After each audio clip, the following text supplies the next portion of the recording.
नमस्कार शेतकरी मित्रांनो, आपली माती आपले लोक या यूट्यूब चॅनलमध्ये तुमचं स्वागत आहे.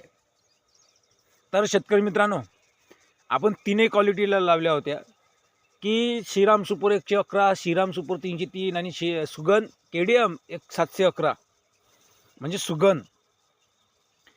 तर या गव्हाला 59 दिवस पूर्ण कंप्लीट होत आहे. या 59 दिवसात आपला गहू आता पोटरीवर आणि निसवण्याच्या तयारीत आहे. बघा, हे बघा, मुंबई तयार झालेली आहे आणि काही पोटऱ्या पण पोकत आहे. याचे थोम श्रीराम सुपर 303 गहू आहे या. तर आता थंडीला सुरुवात झालेली आहे शेतकरी मित्रांनो, 2-3 दिवस झाले आणि धुवारी पण पडत आहे. तर या थंडीचा आपल्या गव्हाला खूप फायदा होणार आहे. तर तुमच्या इकडं वातावरण कसं आहे शेतकरी मित्रांनो? थंडी पडत आहे का, दमट आहे का, दुपारून गरमी होत आहे? नक्की कमेंट करून सांगा शेतकरी मित्रांनो. आणि या थंडी